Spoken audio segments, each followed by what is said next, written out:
Hey, I missed you. You want to play a game? Let's go get ready while I tell you about it. The game we're playing today is called Don't Eat The Cashier. Congratulations! You just landed a night shift at a gas station for minimum wage. Spooky enough already. But your customers tonight aren't exactly human. Meet talkative monsters, flirt with an eldritch being, pet a werewolf, and try not to end up on the menu. Your choices shape your relationships and endings, from romantic to nightmarish. Don't Eat the Cashier is a visual novel with 3 unique monsters and 1 charming manager. Today's makeup is based off of one of the romanceable characters that we'll see today. You know what this would be good with? Some rice. I'll be right back. But I don't want to spoil too much, so with that being said, let's get on to the game. What are your pronouns? Go she, her, because they don't give me any multiple choice. Choose your body type. Body type 1 or body type 2? I don't know, guys. What's it? We'll choose 2. What's your name? Big Daddy Blue. Yeah. Your name is Blue. Sometimes I really wonder, how did I end up here? Not that I dream of a career as a not that I dreamed of a career as a neurosurgeon or an astronaut, but for crying out loud, working at a gas station? On the other hand, money is money. I sent out resumes to every conceivable and inconceivable place, applying for every position where I could somehow use my degree in art. 0 responses. I had to swallow my pride and find at least something. Human organisms wanted for work at gas station.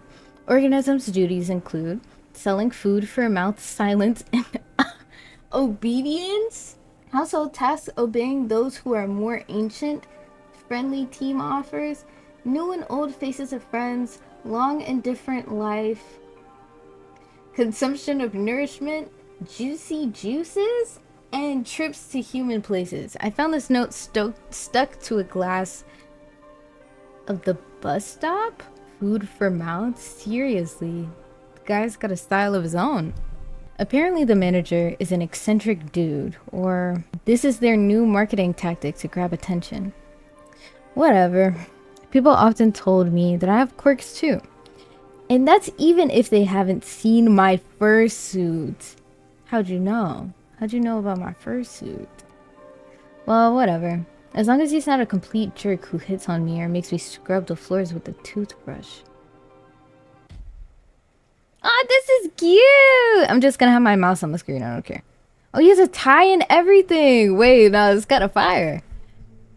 I didn't scream, I couldn't move. My brain feverishly tried to find any category for this in its database. Hallucination? Psychosis? Too many energy drinks? A typical middle manager? The monster from my nightmares stirred. Its tentacles crept closer to the counter. My God. The creature made a sound, not from a mouth. It had none. The talking emanated from a deep within its bulk. Hollow, profound, bone-shaking. Greetings, organism. I am Bob, the indescribable and terrifying consumer of worlds. But you, grain of sand, may call me Manager Bob. No, this isn't real. I'm dreaming. I need to wake up. You will sell food for mouths and obey me, for I am ancient. Memorize the rules of this establishment, for my patience is as limited as the salary I offer you. Rule number 1. You sell, no matter what. Chicken food for the mouth. Gremlin fuel, noodles made from cursed souls, lottery tickets for extra limb raffles, discount rot, ritual foils, everything must be sold. He points directly at me with that creepy slimy tentacle. Every miserable unit of currency brings me closer to my triumphant exit from this pitiful hole. I pinched myself, but didn't wake up. Rule number 2. Be polite to the customers, ignore bald spots and werewolf fur, and watch out for drafts when ectoplasmic energy and energetic entities are in the store. Ectoplasmic energetic entities. Say that 10 times fast. I couldn't even say it once, but don't let them get too bold. Customers are just walking containers for currency, and they should only pay in monetary units. I can't read. Payments in existential dread or hair of the dead is not acceptable. Many of them come here just to chat because they are idle and purposeless organisms. Your task is to make them part with their currency anyway. It is also your duty to heal organisms if they are injured using special kits. If they die, they can't give away currency. Oh, excuse me, dear sir. You seem to have mentioned werewolves and ectoplasm. My voice as polite as possible. I managed to compress my primal screaming panic into a tight ball and shoved it deep down. Werewolves? And that's not to mention that you yourself are a giant meatball with tentacles. Dang you. I shall answer your questions, curious polite organism. Werewolves and ectoplasmic entities are just a few examples of the many insignificant life forms that frequent this establishment. What unites them is that they are all slaves to consumption, just like your kind. As for my nature, I am your immediate supervisor and the grantor of your future financial prosperities. I don't have my glasses on, y'all. Oh my god, I was on the phone with Slowpoke the other day, and I was showing Slowpoke my room. I'm like, Slowpoke, look at my room. Like, it just looks so clean. I cleaned everything. Slowpoke is like, why are your monitors so far away from you? Like, there's so much distance. There's so much distance. It's like...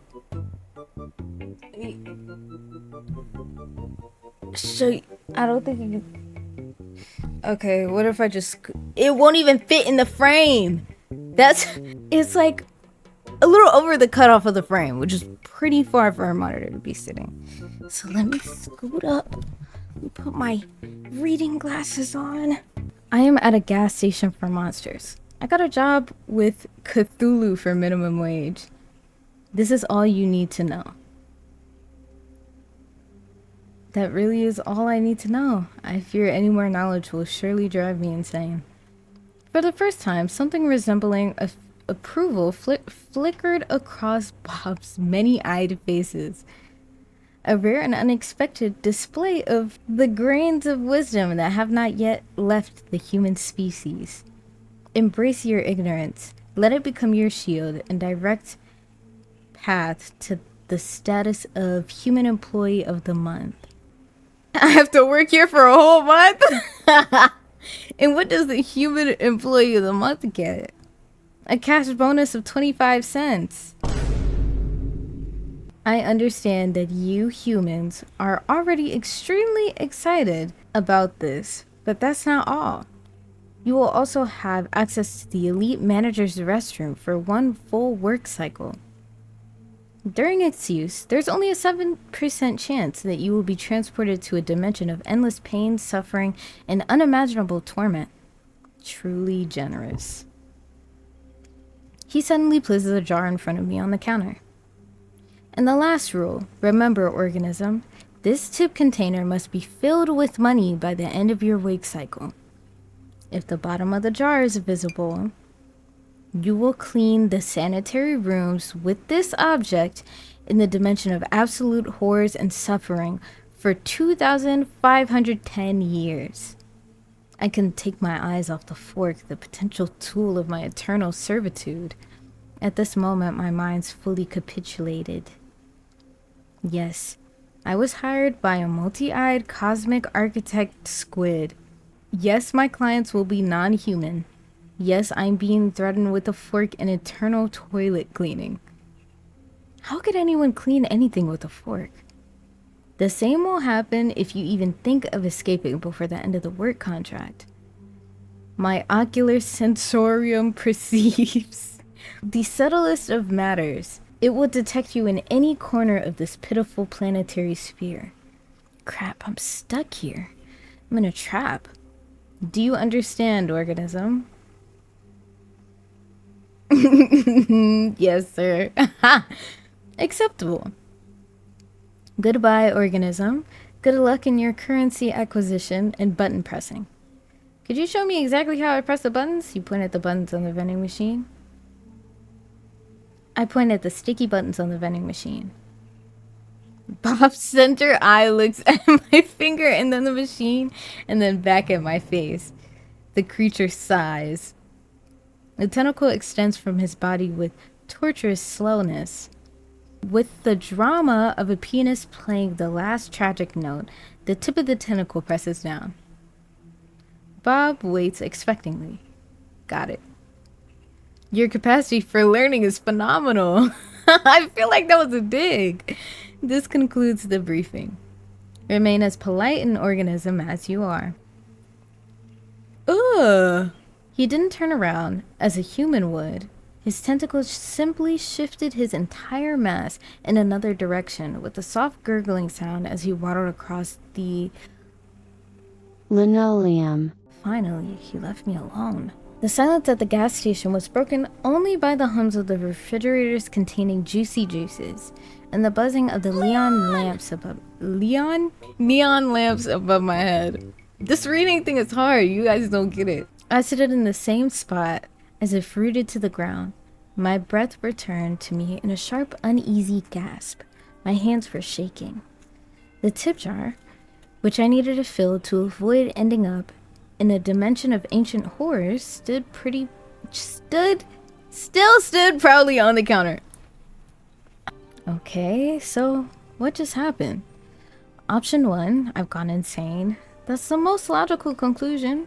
Prolonged stress from job hunting, malnutrition nerves, anxiety and disrupted sleep schedule. My brain just malfunctioned. Yeah, that's it. I'm gonna wake up in my couch in my dingy rented apartment. I pinched myself. Nothing. I scanned the room once more. It smelled of gasoline and old coffee. It was still absurdly real. And that meant everything he said. It was all true. Werewolves, vampires, tips, the fork. A hysterical mix of laughter and a scream of terror welled up in my throat, but I held it back. I need to get through this. I needed to... Oh no. Don't tell me it's the first customer. Bells? What the hell? Woman was too stunned to speak. Hey, welcome in. Shoot. Where the hell did this clown come from? It took great effort not to look away from those red eyes burning in the pitch black darkness. Is he amused? Is he wondering if I'm tasty? Bob didn't exactly give any guarantees that I wouldn't get devoured at work. My brain, still recovering from the encounter with Bob, was frantically trying to figure out how to break this ringing silence. Good evening, sir. What would you like to purchase? Please don't eat me. I'm just a miserable, tasteless cashier. Purchase? I would like to purchase your attention. I suppose that's free. It's sort of included with the service package. I suppose it's free. But only for you, sir. I feel like you're lucky, esteemed sir. My attention is on sale today. I'm not sure that's on the sales list. However, there's plenty of other things. What would you like to purchase? This is kind of sarcastic. This is a little bit too flirty. I think this is also a little sarcastic. But like, oh man, what do I say? A bargain. But is it wise to put your best merchandise on discount? Anyways, I adore good bargains, especially when they're absolutely unfair. In a truly fair world, my dear soul, you'd be worth more than $6 an hour. Can a mere piece of paper reflect your uniqueness? Can even 6 of them? Not even 20 could. He understands me, he sees me, he knows I should be getting paid 20 an hour. My God, another crazy person with a strange way of speaking. And it seems he's in a mood for a chat. So, what's a beautiful, charming lady like you doing in such a dreadful, dirty island of misfortune? Or rather, what's a place like this doing with such a charming young lady as you? Added that young in there. Oh wait, where are my manners? I suppose I must introduce myself.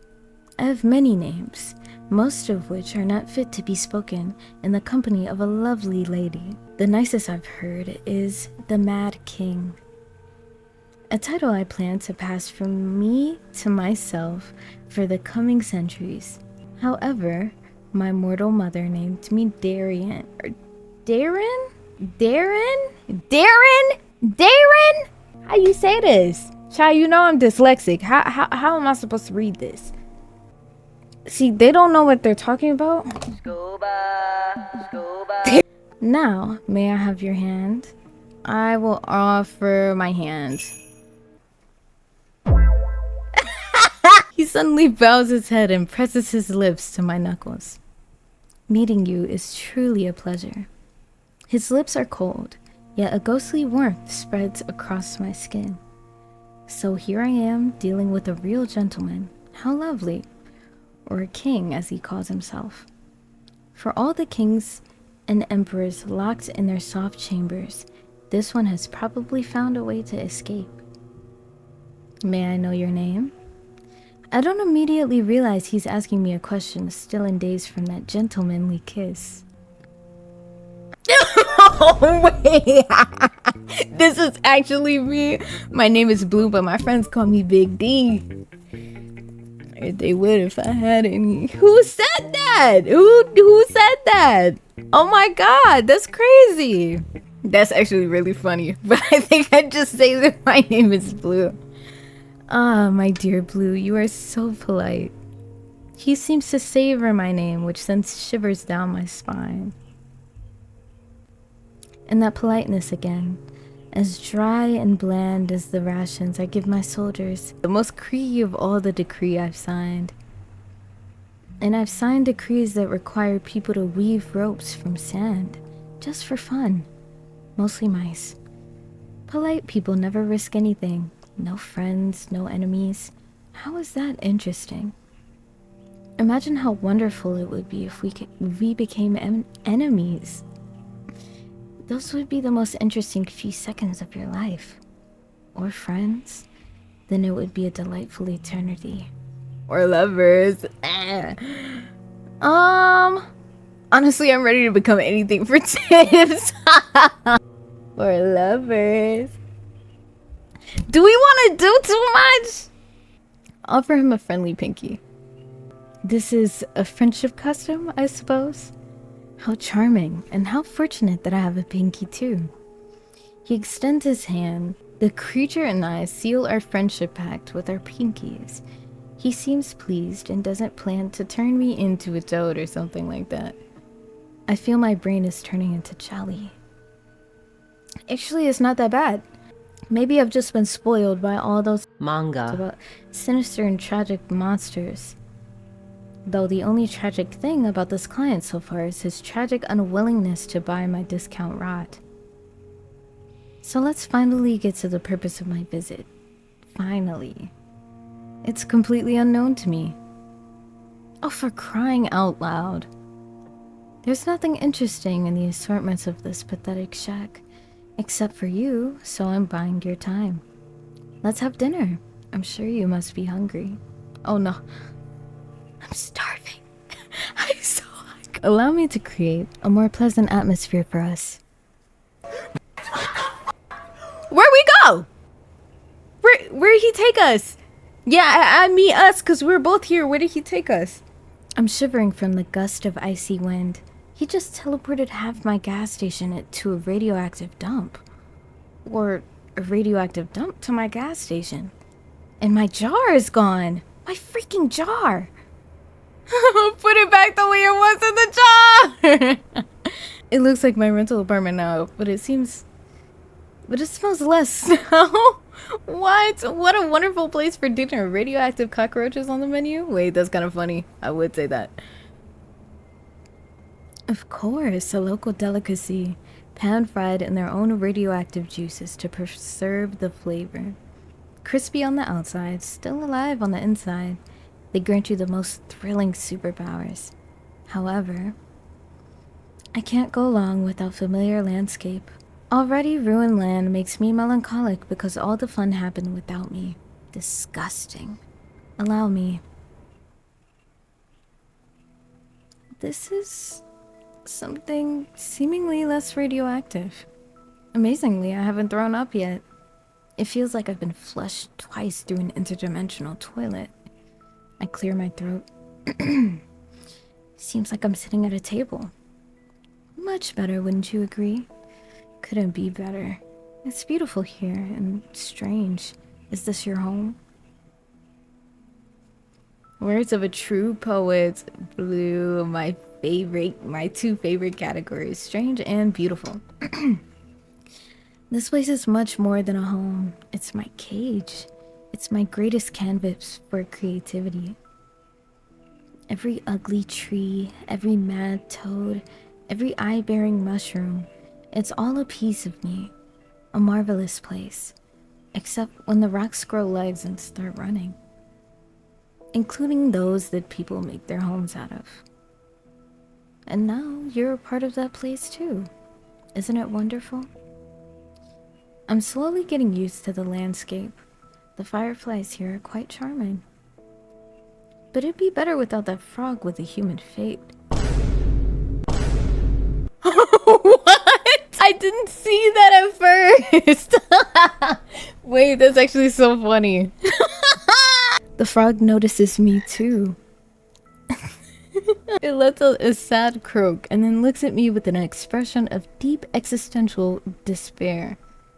Saying nothing about the frog with the human face. Point at the frog with the human face. Who is that? That's Lori? Lorray? Lorray?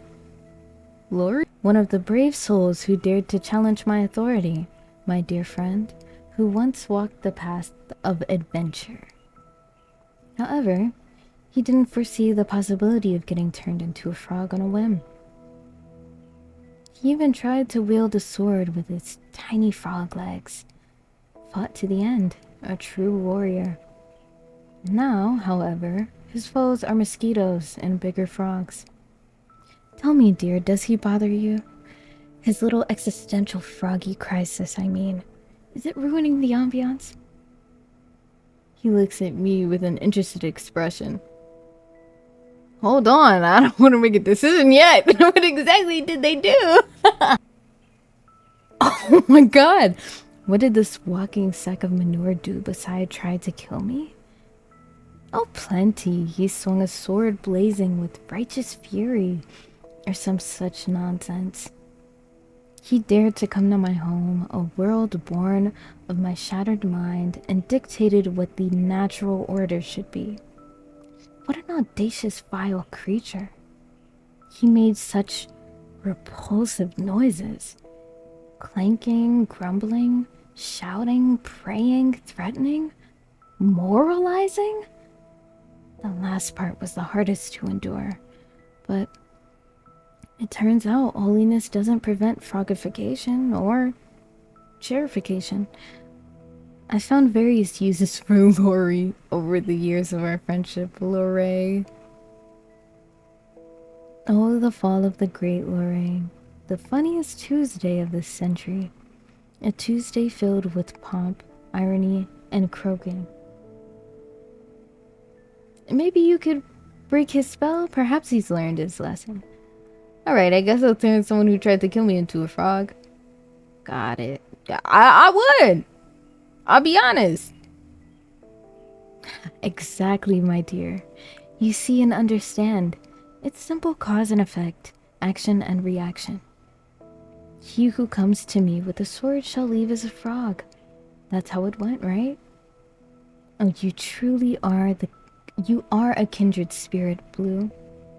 I knew there was delightful darkness behind those eyes. Yes, please disintegrate him. Man, wait a second, because these two answers are like really good.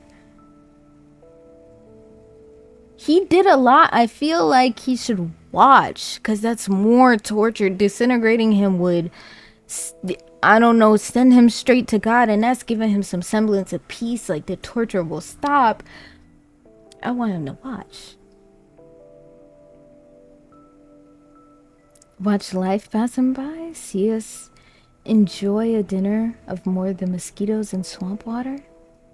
My dear, you are a treasure trove of delightfully dark little surprises. That's a lot to say. So dinner. I'm sure you must be starving. Traveling between realities must be exhausting. What's this? This looks strange, but it smells delicious. Meat with honey? And next to the meat, a purple soup, possibly made from less fortunate cashiers. Whether the frog is poisoned or not, if I refuse, His Highness will turn me into a frog too. So I pick up the fork from the table. And this is the most delicious thing I've ever tasted. It's 100 times better than these cheap instant noodles I usually buy from the supermarket. Even the fact that I'm currently in some universe surprisingly doesn't seem to harm my appetite. It seems you enjoy our cuisine. My chef has always managed to cook well, on those occasions when I notice it. I assure you, you won't regret this dinner. At least, not for the first half hour after the meal. Thank you, you're very kind. And this purple goo in my miserable life is a This is the best purple goo. Why are you doing this to the dinner? Wait, why are you doing all this? The dinner, the teleports, all that? Thank you for the food on my plate, not... What? Thank you for the food on my plate, not staring back at me.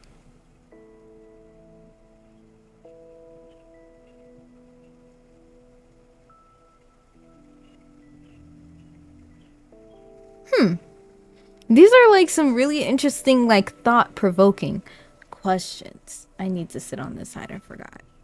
Very, very thought-provoking. What thoughts? Which is the best answer? That's the only thought I got right now.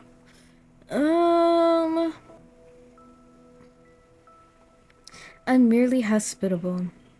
I'm delighted to share a meal with a guest who clearly appreciates good food. But I suppose cheap Chinese noodles would make you appreciate anything. Please, eat your fill. And don't hesitate to stash what you don't eat in your pockets. It will give you an exquisite aroma and provide a few interesting mysterious stains. I poke at the food with my fork and watch the peculiar scenery from the corner of my eye. A silence hangs between us that might even be called cozy were I under heavy narcotics. What's your favorite animal? Glad you asked. It's right here on our plate. Just kidding. But I do need some time to think. Let's see. The riding flea has its own charms. Very disgusting ones. Carnivorous butterflies are beautiful, but they're dumb and noisy. And as we know, only what's empty inside makes noise. Or what's in my head, it's always ringing. I think it's a dog. It loves its owner with all its heart. Whether they're a saint or a serial killer and doesn't notice the difference. It lives in a constant, joyful state of blissful ignorance and misplaced enthusiasm. A creature that finds endless joy in the utterly meaningless. It's truly inspiring. Dogs are the jesters of the animal world, and I adore them for it. Especially the small, wrinkly ones. And what about you? Cats to them were probably the jesters. Oh, indeed. That's crazy because I like cats. Oh, indeed. They are the true rulers of this reality. Tiny furry gods of apathy and disdain. And we are all their obedient, foolish caretakers. But I've been lucky enough to escape their tyranny instead enjoy my own and feed those around me. I return to my meal and chew another bite, and I hear His Highness's voice. By the way, how does the meat taste? Is the human flesh tender enough? My fork freezes halfway. Ah! Why the hell is there human flesh on my plate? Swallow with difficulty. Yes, thank you. Quite tender. Not as tasty as the one that I had the day before. Chewing while looking him in the eye. You're the law here. Go ahead. I met his glaze and slowly... Glaze? I met his gaze, slowly and with all authority. Placed my piece of meat in my mouth and began to chew without breaking eye contact. I can't remember ever seeing someone so shocked in my life. His mad grin vanishes, his eyes widen, and his fork freezes halfway to his mouth. For one precious, glorious, sweet moment, the Lord of Chaos is completely and utterly baffled. My dear, you are truly a treasure. Why you didn't just call my bluff, you raised the stakes to the sky. No, it's certainly not human. It's just venison, as far as I can tell by the taste. Not very intelligent. It's definitely not Timmy, our carpenter, who unexpectedly disappeared near a large kitchen cauldron, perfectly sized to fit in it. Definitely not. I've personally issued several decrees related to cannibalism, perhaps even concerning its prohibition. Yeah, its prohibition. But that's beside the point. I rarely have visitors, and I'd like to tell you about other intriguing guests. After all, that's as interesting. It's the most fascinating thing I can share with you. For a place where mushrooms with eyes grow, it can be incredibly dull here. The shadows in the... Ooh, this music is loud. The shadows in the clearing thicken and stir.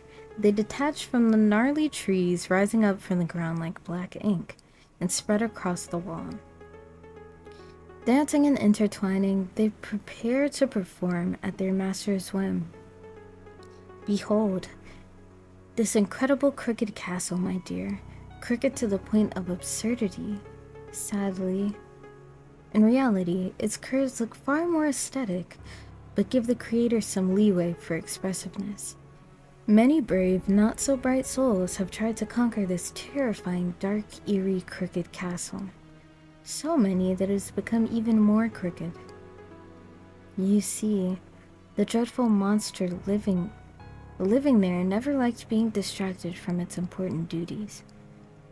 Terribly important duties like having long, deep conversations with its own reflection or concocting recipes with raisins. So far the scariest thing in this story has been raisins. I'll listen. I'm a good listener.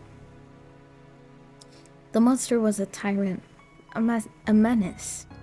He sowed chaos and disorder, mostly on purpose.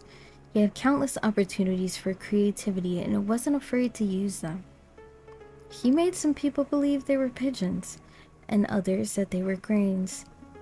He wouldn't allow his best servants to have windows, fearing that the moon and both the sun would get envious and want to take them away. And he demanded they seal the gaps in the door as well. He locked wizards who came to him for magical gifts in a giant laboratory and promised them power if they invented a kettle that could boil everything except water. Did they eventually invent the kettle? Wait, I want to know about that. Invented it? Oh, they did much more. After 11 years of failed prototypes and a few explosions and chemically running away from their own legs, they succeeded. The kettle could boil even bright memories, but not water. Water would instantly freeze, explode, or file for divorce.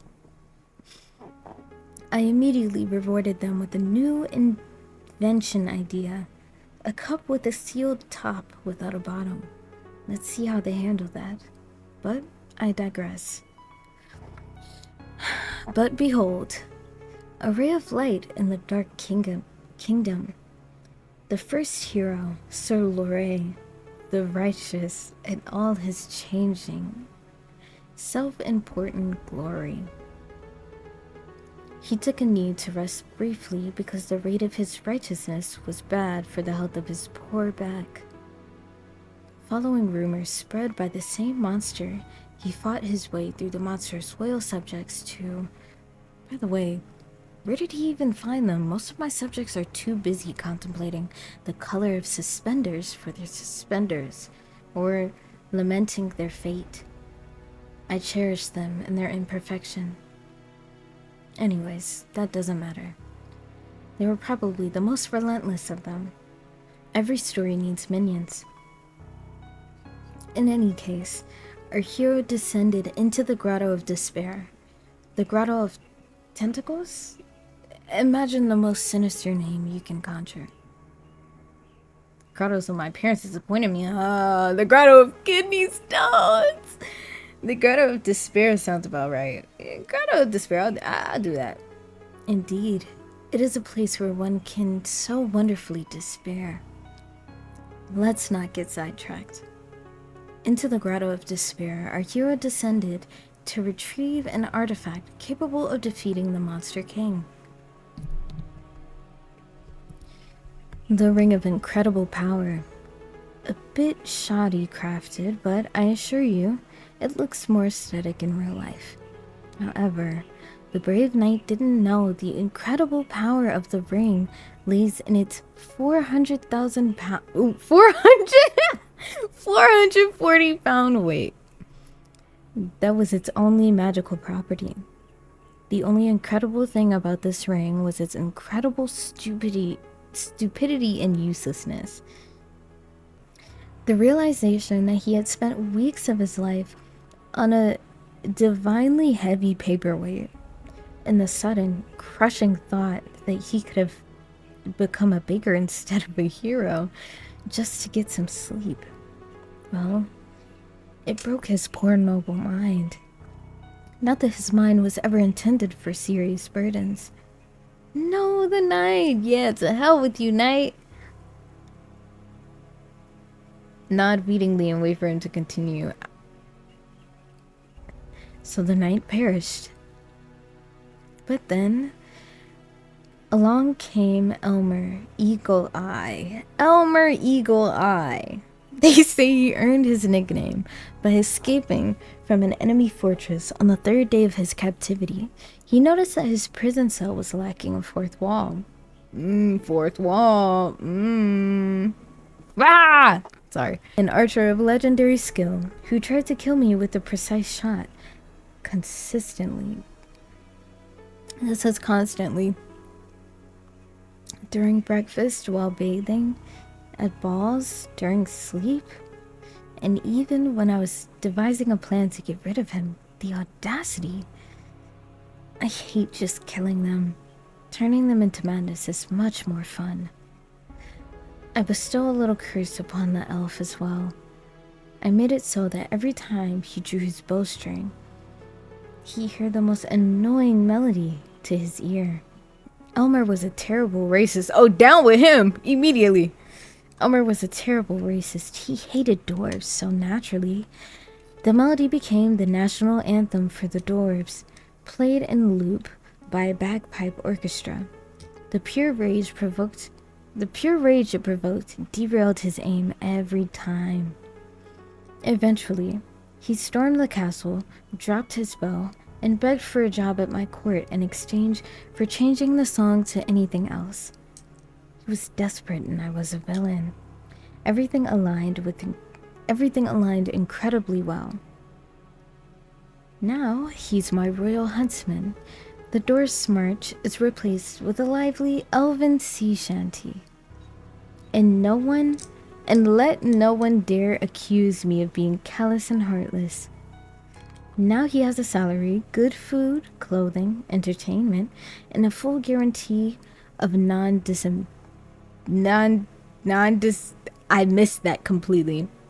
You missed the opportunity to change his dwarf national anthem to the to Thor Serenades. Wait, that's actually a good one. Blue, where were you before? Hoarse odes in comparison to the long stalactites. Endless rhythm verses about the shine of a beloved's beard. It's refined. Devilish thing. Why didn't I think of it myself? To torment a man not with sounds of war and patriotism. I know that word. But with the clumsy, heartfelt caterwauling of a species he despises. Turning a love song into an instrument of pure, heart-wrenching agony. Brilliant. Well, I'll steal your idea for the future. And finally, the witch. In a giant hat, under which you could easily fit another witch. She tried a different approach, seduction. She attempted to charm me, to gain my trust, to become my spouse. A fatal miscalculation. She didn't consider the fact that I never trusted big hats or people, especially when both come hand in hand. And those who wear suspenders and a belt at the same time.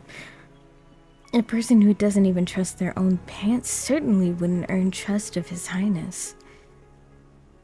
Then again, I don't trust His Highness either. I don't trust myself, especially the left side of my brain. Especially on Thursdays, but back to hats. I hate big hats too, I do! Hats don't evoke any particular feeling in me. I don't like big hats, I don't. You are my kindred spirit. Those hats are so pretentious, so self-assured. They block the view, get stuck in doorways, and always hint that the wearer is compensating for something. Absolutely! What you need that big hat for is because you don't got no big money and you're compensated for it. Usually, lack of magical talent or pitiful personality. And that's on a good day. You, my dear Blue, have impeccable taste in headwear and, consequently, in everything else. It's scientifically proven. Meanwhile, the witch was quite overt in her murderous intentions, jiggling with all her concealed weapons. Why does a witch need so many hidden blades? She must have been very bad at witchery. In any case, now she resides in my dungeon, and you see, I haven't decided what to do with her yet. Her fate is a blank slate, a story yet to be written. So I offer you the pen. I simply adore random choices. Give me yours, Blue. What punishment benefits her? What does he really want me to decide to do with a real person? Can I even save her? And does it matter what I choose? Everything here follows his whims anyway. But as long as I play the circus monkey, I'd never say that. Monkey? I have a chance to get out of here alive. Maybe I should just entertain him. Damn, what should I do? I think the craziest thing would be to spare her. No one would expect that. I mean, you're right. Turn her into a hat, the smaller one. I think that's actually a good choice. The one who lives by a big hat shall become a small hat. The irony is so absurd, it's beautiful. So be it. Let her be a small cap of the internal regret. She tried to get into my head and now she can barely cover it. A brilliant sentence. Something is missing from the tale. You never told me about the monster itself. Dear, who cares about these monsters anyway? I do. If monsters are the muck, then I am the pig, you see? How eloquent. All right, all right. I must admit, this will be my first performance like this. Darren sounds a bit bewildered, but it seems... Allow me to just toss my mind up and see how it lands. You see, the monster was originally for much more modest and less majestic. But we all have to start somewhere, right? Then, my head suddenly became a bit crowded. First whispers, then arguments, then full-fledged discussions that had to be participated in and involved inanimate objects. Guests in ajar doors, closets, and even cookie jars. Every container a potential foe. And I was surrounded by containers. To be fair, sometimes they told funny jokes. But why was I afflicted with this curse? Pondering it drives me mad, even... I missed it because I clicked too fast! It seems the question is meant for me. Y'all, I'm thirsty. Hold on. I'm thirsty. Why can't I turn my chair? I'll remain silent because these aren't really... I had to be temporarily isolated to avoid embarrassing guests at royal balls, with the young prince pointing at the noble lord saying, "Ha ha! The gnomes finally got out from under your bed." From under my bed? I can't even read! What a misfortune for the entire family, except for those in line to the throne before me. My death would have solved many problems for my family, and indeed, many of my own problems too. I made a decision. We made it, to be precise. There was already a whole council of us by then. However, Chaos had other plans. A god, a goddess, a cosmic clerical error. I don't know. Something ancient and terribly bored found itself a new source of entertainment. It offered me a throne. My own corner of reality to rule, where the fragments of my mind would become the laws of the land. No more restrictions or pants for my subjects if I wished. My subjects at first, they disagreed, but then came to terms, or their minds changed to fit the new realities, and here I am. A dramatic silence ensues. Perhaps I'm the first being to hear this story in centuries of his existence. I must choose my next words carefully. Will you give me a tip? I really sympathize with you and all your multiple personalities. And you're still in a cage? It must be rather lonely here. How can you just lock a family member in a tower? That's unthinkable. Thank you for the story. Well, it's not lonely because he has other people. Very easily, my dear. A royal legacy is delicate, crystalline sculpture. And I was a crack in its foundation, the shape of the indecent male organ. In the shape of an indecent male organ. No wonder they covered me with a napkin. Do you really sympathize with someone who dragged you into this dimension to sell silly stories and feed you purple goo? People never cease to amaze me. Let's touch his hand. Following a strange impulse, I reach out to his hand, resting on the table. His gaze slowly follows my movement, lowering our hands. This time, no commentary. Instead, his thumb begins to trace patterns on the back of my hand with surprising tenderness. The shadows finally dissolve into nothingness. I just turned a living being into a hat, or rather, became the cataclysm for it. I wonder what kind of nightmares are wanted in such a place. I'm afraid royal duties await me. Our time is up. I shall send you back. I raise from my chair.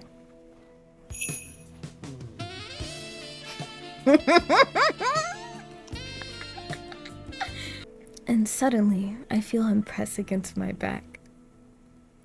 One of his hands grips just above the crook of my elbow, while the other gently rests under my chin, tilting my head back until my ear is just a couple of centimeters from his lips.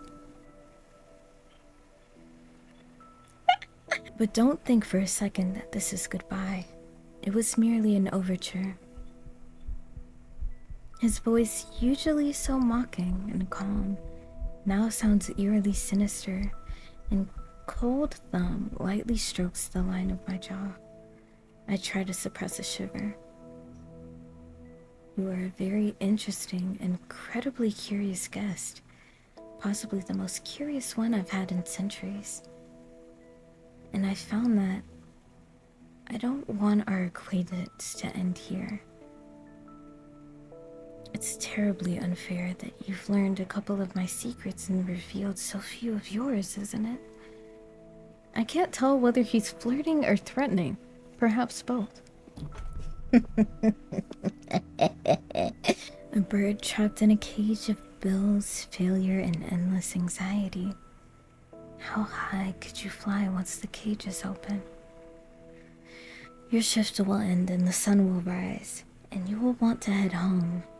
Perhaps on something more elegant than a bus. Maybe a carriage, polished... Maybe in a carriage of polished bones. We will meet again, Blue. Very, very soon. And next time, I won't let you go so quickly. I squeezed my eyes shut. Girl, let me tell you, if that was me, I would have been.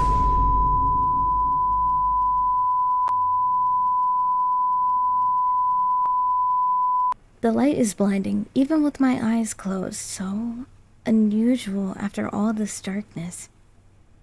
The jar is full of money. It was all worth it. Greetings, organism. How is your work progress? I see the first transaction was successful. Acceptable.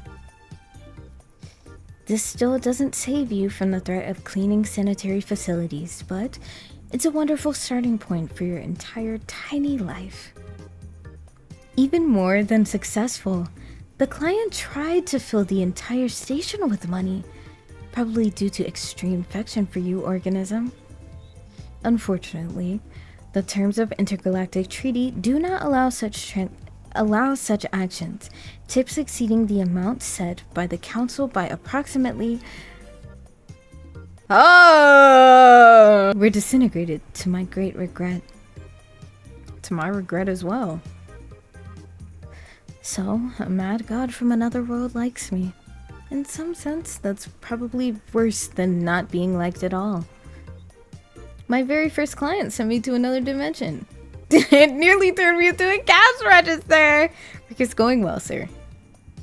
Excellent. Maintain this level of productivity. You may be rewarded with an additional 5-minute feeding break if you can find food. Rejoice in my generosity. Continue working. I'm experiencing an emotional reaction. I am proud of you, and I will be even prouder if you acquire even more currency. Your tact of polite organism is clearly paying off. Goodbye, Mr. Manager. Your tentacles shine particularly beautiful at this time of day. Your comment regarding the shine of my appendages is noted, organism. The secret is a meticulous regimen of polishing them with void... Girl, I don't know what that is. Goodbye. He slaps across the floors of his office. As soon as Bob's rhythmic, wet slaps fade away, a deep silence descends on the station. One moment, I'm in a surreal forest dining on purple goo with the mad god. A god who liked me so much he offered me a ride back to his world in a carriage made of bones. The next moment, I'm being praised by a multi-eyed tentacle monster. Maybe these are all just my deathbed hallucinations. I'm going insane. Some part of me enjoys the mad adventure. God, give me back my bills, my noodles, my arguments with strangers on the internet! Nah, I don't want that. I'm an adrenaline junkie. Disgusting. Now I have to deal with that too. In the midst of my contemplation, terrifying sounds emanate from my boss's office. Unfair bills, unacceptably large numbers. Of course, what else could upset him so much, if not that? Steps another visitor. This one decided to come in through the door for a change. Oh my gosh! Okay, that is going to be episode 1 of Do Not Eat the Cashier. Thank you guys for coming. Stay tuned for part 2. Pow, pow, pow.